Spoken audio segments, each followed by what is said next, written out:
It began with a story, a fiction published in 1898 by a man named Morgan Robertson. A story so bizarre, it wouldn't gain real attention for another 14 years. The book was titled Futility, or The Wreck of the Titan. It told of a massive British ocean liner called the Titan. It was unsinkable, luxurious, and fast. The Titan sailed across the North Atlantic in April. It struck an iceberg, and it sank, killing thousands due to a lack of lifeboats. Sound familiar? Because it should. That's almost exactly what happened to the RMS Titanic in 1912. Here's where it gets truly unsettling. The Titan and the Titanic weren't just similar in name, their specs, story, and fate align almost perfectly. Robertson described the Titan as 800 feet long, the Titanic 882. Both ships had 3 propellers and were hailed as engineering marvels. The Titan carried 2,500 passengers, the Titanic carried over 1,100, and both had lifeboats for less than half that number. The fictional Titan sank after striking an iceberg in April. The real Titanic did too. Same ocean, same month, nearly the same latitude. Both ships were traveling too fast for the icy conditions. Both disasters happened at night. Both were deemed unsinkable. Let's pause. Imagine reading this book after the Titanic went down. Page after page reads like a post-mortem. It wasn't just eerie.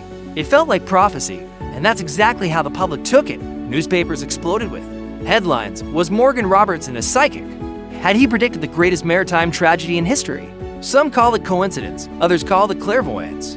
But no one could ignore the uncanny resemblance. Robertson had never claimed to be a prophet.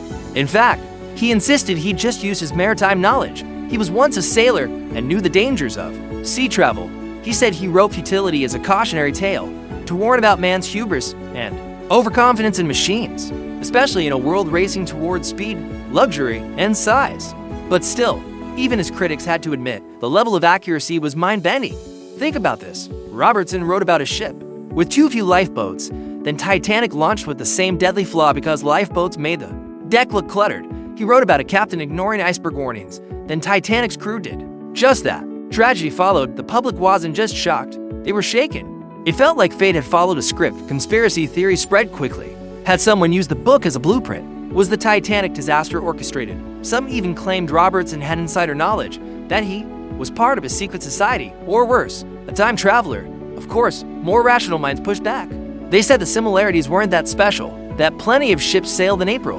In the North Atlantic, they said it was just storytelling meeting probability. After all, big ships sinking wasn't unheard of, and Titanic wasn't the first to hit an iceberg. Still, the facts linger. Too specific to close. A fictional ship called the Titan sank in the North Atlantic in April.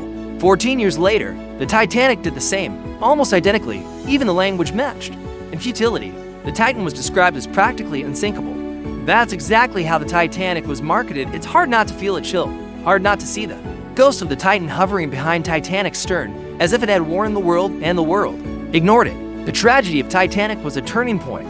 It marked the end of an era of blind confidence. But it also turned a forgotten book into a legend. Futility became a cultural artifact. Proof, some believed, that fiction can become reality, that the imagination might know more than we think. So now the question lingers, was Morgan Robertson just a clever writer? Or was Futility something more? A warning we failed to heed, a prophecy hidden in plain sight? Or just the strangest coincidence in literary history?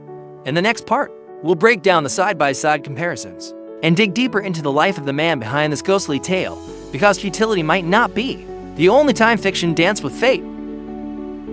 They say history repeats itself, but what about the parts we forgot? Welcome to Echoes of History, the channel where we dig up the dusty corners of the past to uncover the weird, the wild, and the wait, what? Stories they didn't teach you in school. Grab your curiosity and maybe a cup of tea, because what you're about to hear might just change how you see the world.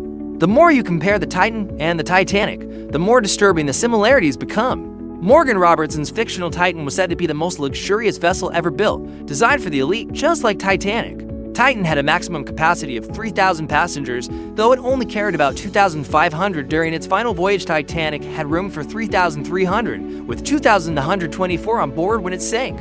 Titan measured 800 feet long and displaced 45,000 tons, while Titanic was 880 feet and displaced 46,000 tons, eerily close for a guess.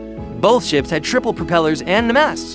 Both claimed to be the fastest and strongest ships of their time, and both were owned by wealthy British shipping companies. They both lacked a sufficient number of lifeboats. Believing their unsinkable designs made lifeboats more symbolic than necessary in both stories.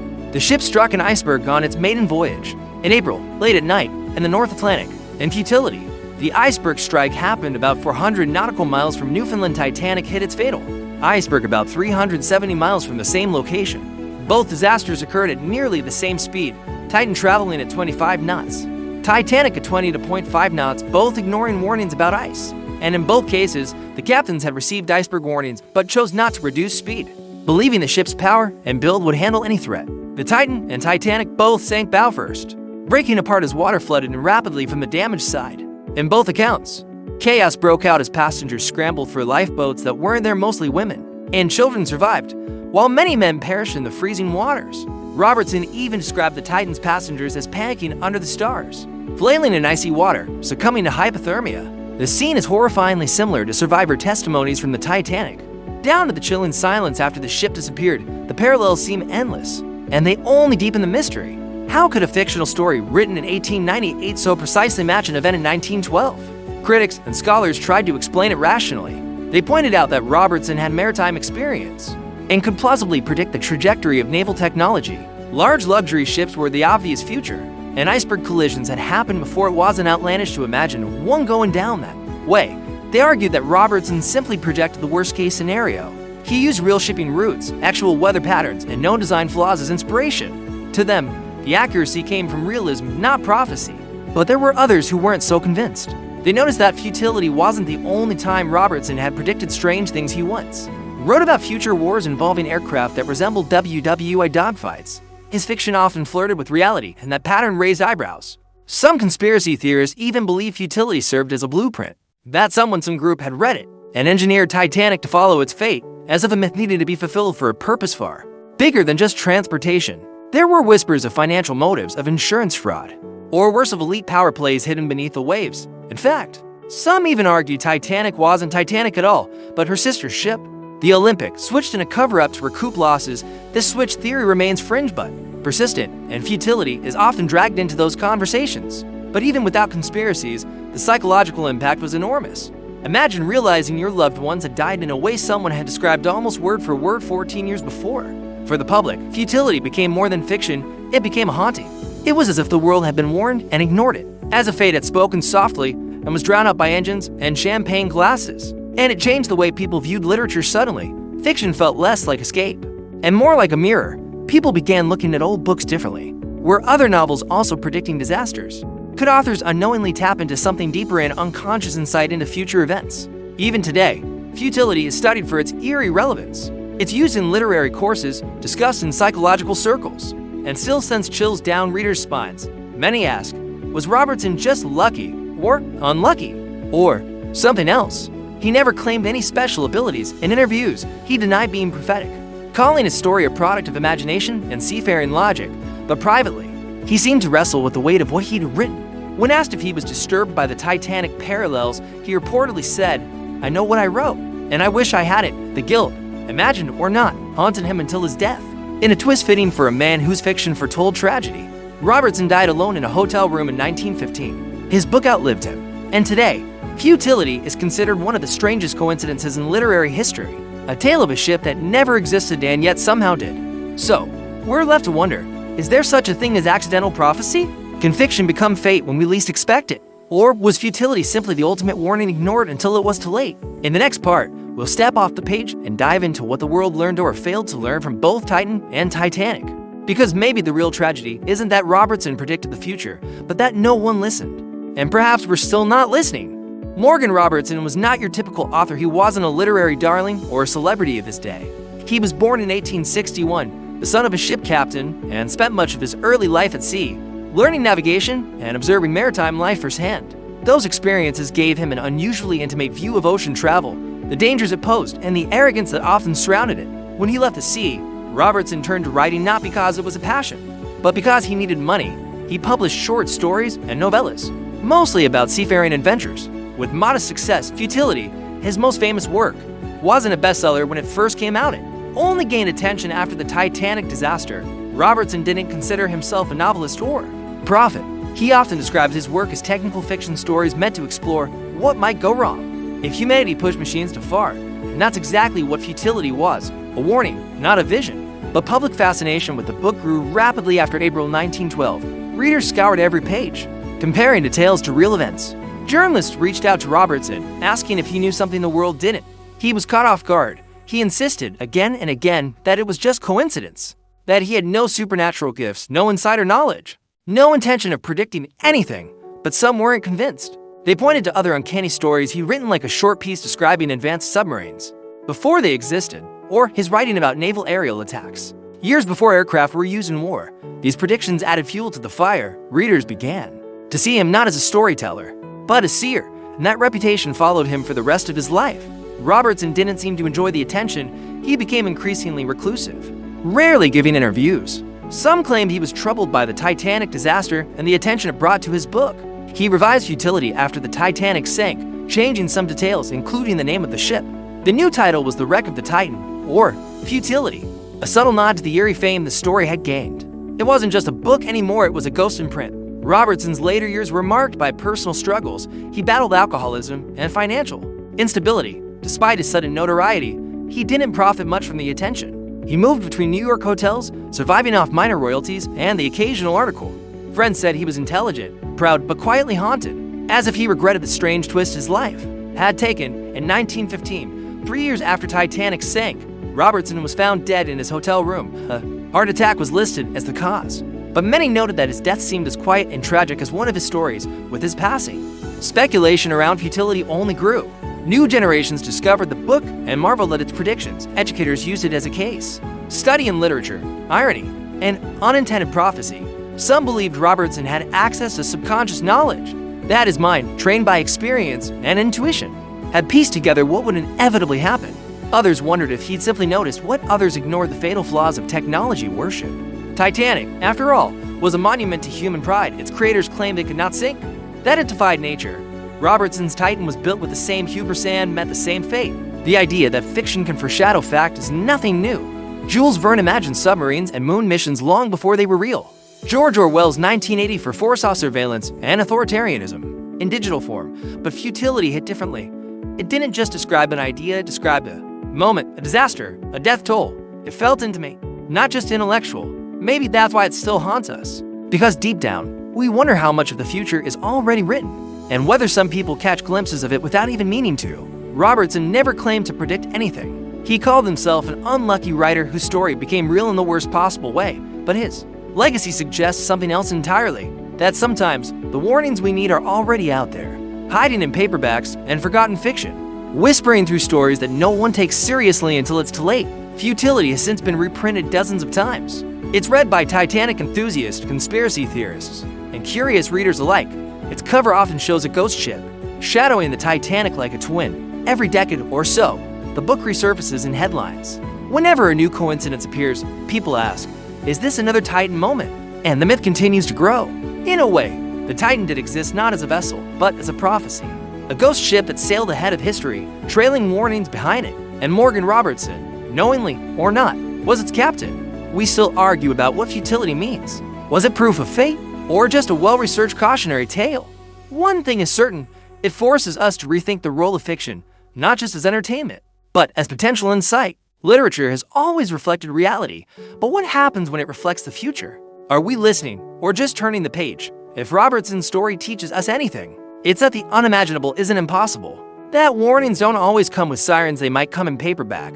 And that maybe, just maybe, some stories write themselves through us. Coming up in the next part, we'll explore how Titanic's real-world consequences shaped global maritime laws, because out of the pages of Futility and the wreckage of Titanic, the world finally learned to listen, or at least, it tried to. After Titanic sank, the world was stunned not just by the tragedy, but by the realization of how preventable it was. For decades, maritime travel had grown faster, larger, and more ambitious, but the rules lagged behind. The disaster exposed critical gaps, and suddenly, the echoes of Futility felt like screaming alarms. One of the first and most obvious lessons was about lifeboats. Titanic carried only 20 lifeboats, enough for about 1,178 people, barely half of those on board. The reason? Regulations were based on tonnage, not passenger capacity, and Titanic was bigger than any existing law accounted for. The belief in the ship's unsinkability also led to complacency. Some lifeboats were launched half full. There was no clear protocol for evacuation, and the crew wasn't adequately trained for such an emergency. These oversights led to swift and sweeping changes in 1914. The International Convention for the Safety of Life at Sea SOLAS was established. It became the most important maritime safety treaty in history. SOLAS required that all passenger ships carry enough lifeboats for everyone on board. It also mandated regular lifeboat drills, 24-hour radio watch, and better iceberg monitoring. Suddenly, the world began to take the sea seriously, not as a playground of the elite, but as a place of real risk. Radio communication was another area transformed by Titanic's fate. At the time of the sinking, distress calls weren't standardized. Some ships in the area didn't respond not because they were negligent, but because they didn't understand the signals or weren't listening. SOLAS demanded all ships maintain a constant radio operator. CQD and SOS were standardized as international distress calls. From that moment on, help would have a better chance of hearing the cries in the dark. Ice patrols were another direct result of Titanic. The International Ice Patrol was founded in 1914, patrolling the North Atlantic to monitor iceberg activity. It remains active to this day, using aircraft, radar, and satellite data to warn vessels of potential dangers, but beyond the regulations. Titanic changed the way people thought about technology. Before the disaster, there was a near-religious faith in machine trains, steamships, skyscrapers. Titanic's downfall shattered that illusion. The ship was considered a marvel of design. Its watertight compartments were supposed to make it unsinkable, but the iceberg's tier spanned 6 compartments beyond what the ship could survive. The phrase unsinkable became a cautionary joke. It reminded people that nature doesn't care about marketing, that confidence without caution is just arrogance. Morgan Robertson's Futility had tried to say the same thing. His Titan was also fast, proud, and powerful, and doomed. The fictional ship wasn't undone by sabotage, but by blind confidence. The idea that human progress can go unchecked was shaken. Titanic was a wake-up call, a watery warning against pushing forward without looking back. It was the kind of lesson you can't unlearn because it came with a body count. Shipbuilders redesigned vessels with double hulls and improved bulkheads. Emergency procedures became standard, and the illusion of perfect design gave way to realistic safety engineering. Public opinion also shifted. Newspapers, once full of glowing headlines about luxury ships, began asking harder questions. They investigated responsibility, demanded transparency, and held ship lines accountable. In a sense, Titanic democratized tragedy. The victims were not just poor immigrants or low-ranking crew, they included billionaires and celebrities. It reminded the world that disaster doesn't discriminate. One of the most powerful social impacts was on class perception. Third-class passengers had the highest death toll, with barriers preventing many from reaching lifeboats in time. That stark inequality led to growing pressure for fair treatment of all passengers. It also led to storytelling. Survivors shared their accounts of music playing as the ship sank, of children lost in the dark, of last goodbyes whispered over icy waters. And those stories shaped not just safety reforms, but our collective memory. Literature, film, and art embraced Titanic as a symbol, not just of tragedy, but of human pride, fragility, and sacrifice. And always, Futility stood beside it, a book that felt like a ghost echoing through time. Even now, every time a ship is launched, the question lingers, have we learned enough? Every checklist, every drill, every ice patrol owes something to that April night in 1912, and by extension, to a forgotten book that dared to imagine the worst. Some argue that Futility didn't predict Titanic, but merely reflected the flaws already present in the system. That Robertson saw the inevitable where others saw progress, and that his story is less a mystery and more a mirror. In many ways, the Titan and Titanic are reflections of the same truth, that no machine is greater than the forces of nature, and that when fiction points out danger, it's worth listening even if it feels exaggerated. Titanic's legacy isn't just about shipbuilding or lawmaking. It's about humility, about remembering that our smartest ideas can still fail. Futility continues to be taught in classrooms, not just as a literary oddity, but as a symbol. A reminder that warnings don't always come from experts, they can come from artists, dreamers, and yes, even unlucky writers. Morgan Robertson wasn't trying to save lives, but maybe he did anyway. Every maritime disaster since has been measured against Titanic. Every eerie prediction, every strange coincidence gets traced back to Futility. And every time, we ask the same question, could it happen again? The truth is, it already has in smaller ways. Ships have still ignored warnings. Safety protocols have still been bypassed. Human error, like icebergs, remains hard to see until it's too late. But thanks to Titanic, and yes, thanks to Titan, we're at least looking harder, listening more carefully. Because sometimes, the only difference between fiction and tragedy is whether anyone is paying attention. And sometimes, the scariest stories are the ones that come true. Just ask Morgan Robertson. Just read his book.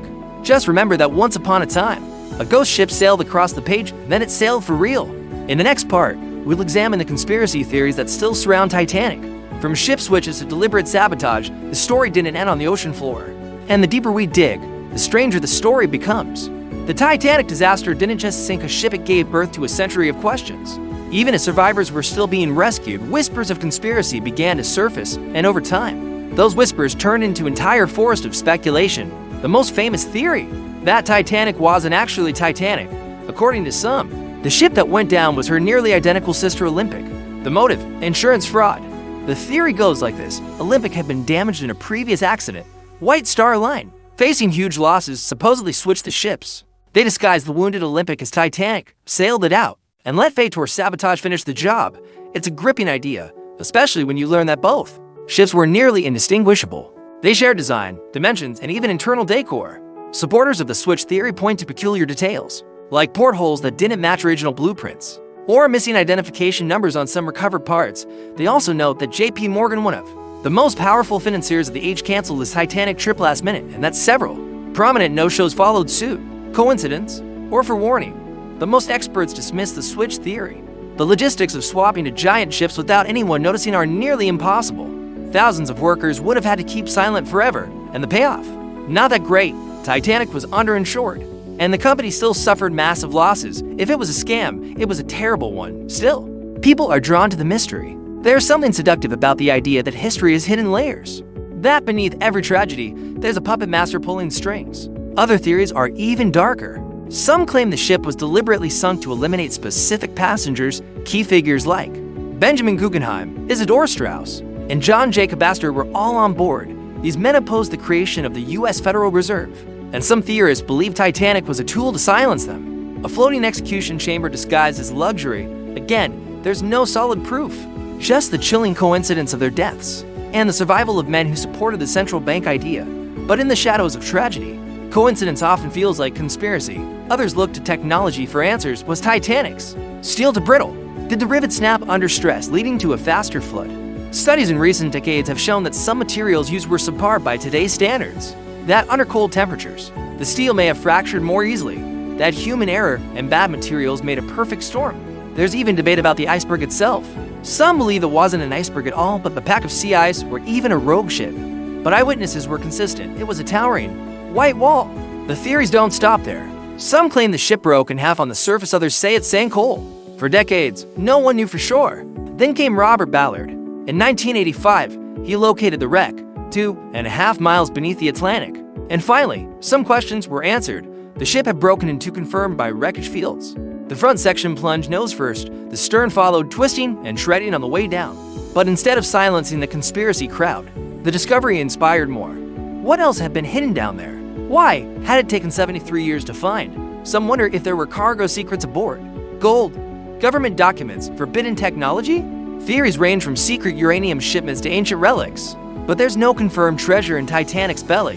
What's there are dishes, shoes, luggage, and memories, a museum of silence. Titanic is more than just a disaster, it's a canvas, a place where people paint fears, hopes, and paranoia, where fiction and reality blur. Like fog over the sea. Futility, too, adds to the blur. Some theorists claim Morgan Robertson had help from beyond, that he tapped into psychic channels or was fed secret information. The idea of a scripted reality haunts these beliefs, that everything Titanic, the book, the ship was part of a bigger narrative, one beyond our control. But let's pause for a moment. Most conspiracy theories exist because truth feels unsatisfying, because random disaster is harder to accept than malevolent intent.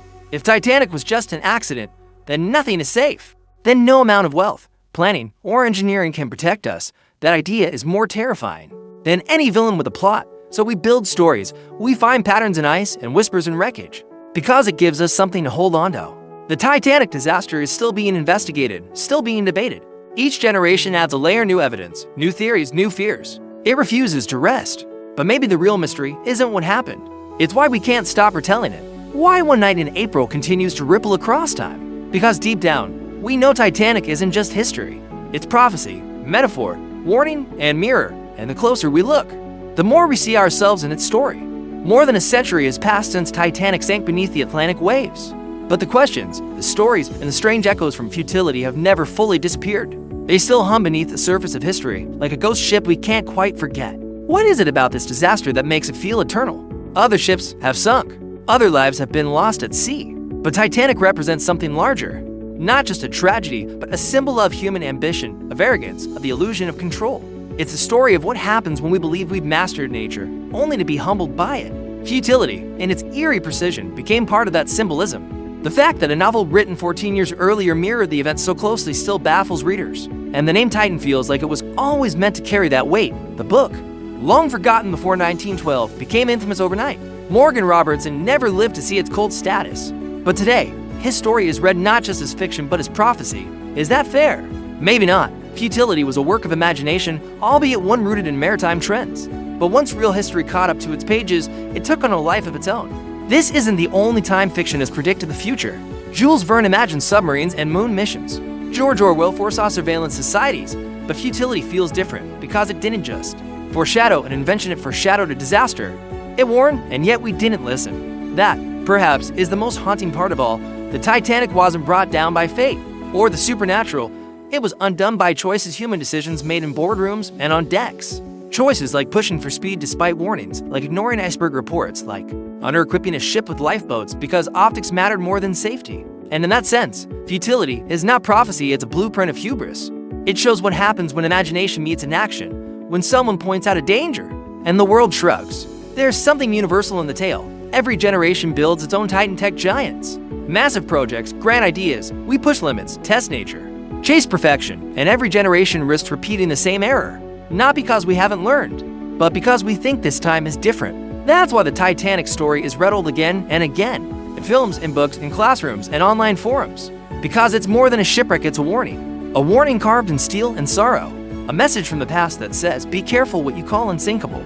Because pride is a poor substitute for preparation. Even today, maritime tragedies still occur. The Costa Concordia, the MV Sewell, new disasters. Same root causes overconfidence, misjudgment, systems that fail. The ghost of Titan walks among them, not in the form of a literal ship, but as a question we keep asking, did we learn enough? Sometimes, stories from the past return to us because we haven't answered them yet. They knock on the hull of our consciousness, asking to be acknowledged. And sometimes, they take the shape of a fictional ship crashing into an all-too-real one.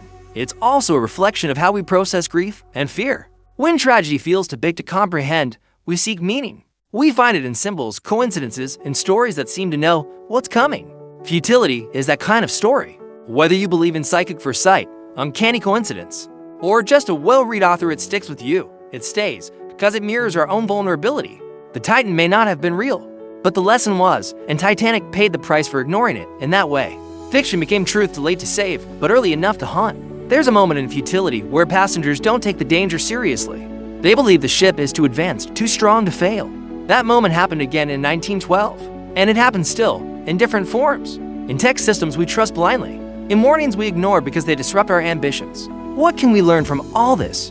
Maybe it's not just about lifeboats or icebergs. Maybe it's about listening, really listening when someone says, this could go wrong. Because history whispers before it screams, it leaves breadcrumbs in books and obscure warnings. In dreams no one takes seriously, and when we don't follow them, we walk straight into disaster. The Titan and the Titanic may be separate in fact, but united in meaning. One imagined, one real. Both symbols of a lesson we still struggle to absorb.